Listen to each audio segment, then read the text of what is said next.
بسم اللہ الرحمن الرحیم۔ سوال یہ ہے کہ اگر کوئی حرام سفر یا حرام کام کے لیے سفر کرے تو اس کی نماز کا حکم کیا ہے؟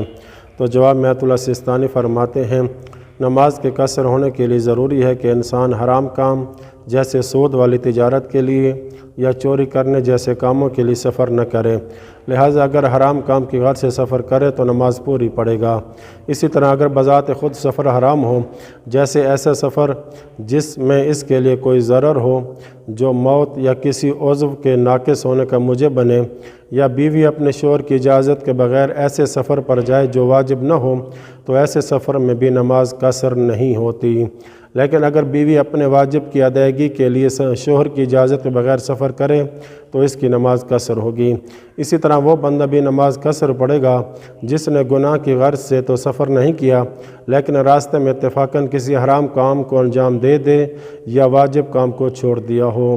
دوسرا سوال یہ ہے، اگر کوئی جائز کام کے لیے سفر پر نکلے لیکن دوران سفر حرام کام کے قصد سے سفر کرنا شروع کر دے تو اس کی نماز کا حکم کیا ہے؟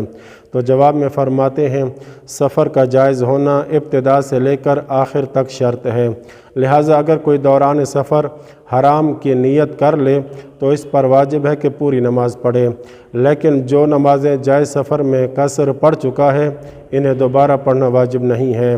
تیسرا سوال یہ ہے، جب کسی کا سفر ابتدا میں حرام ہو لیکن دوران سفر جائز ہو جائے تو اس کی نماز کا حکم کیا ہے؟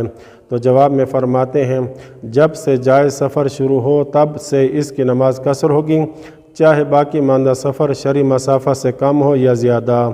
چوتھا سوال یہ ہے، جو بندہ حرام سے سفر سے لوٹ رہا ہو اس کی نماز پوری ہوگی یا قصر ہوگی؟ تو جواب میں فرماتے ہیں، واپسی کا سفر بذات خود حرام نہ ہو تو نماز قصر کرے گا، چاہے شرعی مسافت ہو یا اس سے کم، اور اس حکم میں گناہ سے توبہ کرنے والا اور نہ کرنے والا دونوں برابر ہیں۔ لیکن اگر ایک شخص کا سفر حلال مقصد اور حرام مقصد دونوں ہوں تو اس کی نماز پوری ہوگی۔ ہاں، اگر حرام کام حلال کام کی وجہ سے کرنا پڑ رہا ہو جبکہ علیحدہ سے وہ حرام کام مقصود نہیں تھا تو اس صورت میں نماز قصر کرے گا۔ پانچواں سوال یہ ہے، اگر والدین سفر کرنے سے منع کریں تو کیا سفر کرنا حرام ہوگا اور نماز پوری پڑھنی ہوگی؟ تو جواب میں فرماتے ہیں، اگر انسان کے لیے سفر کرنا واجب نہ ہو اور والدین بھی اس کے ساتھ شفقت کی وجہ سے منع کر رہے ہوں تو ایسا سفر کرنا حرام ہے اور اس سفر میں نماز پوری پڑھنا واجب ہے۔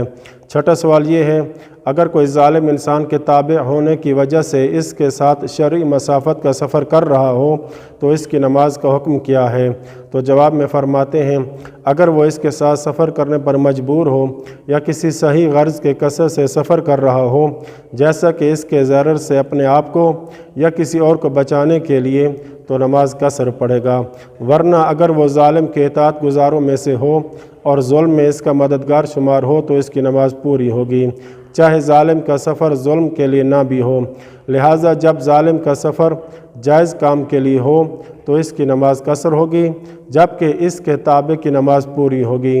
اور آخری بات، اگر غیر اسلامی ممالک کی طرف کوئی سفر کرے تو ان ممالک کی طرف سفر کرنا دین میں کمی کا موجب بنے تو ایسا سفر کرنا حرام ہے، لہٰذا اس پر واجب ہے کہ نماز پوری پڑھے، اور اس میں کوئی فرق نہیں پڑتا کہ سفر کی غرض سیر و سیاحت اور تجارت یا تعلیم وغیرہ ہو۔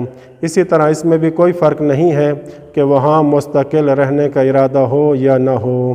وصلی اللہ علی محمد و اہل بیتہ الطاہرین۔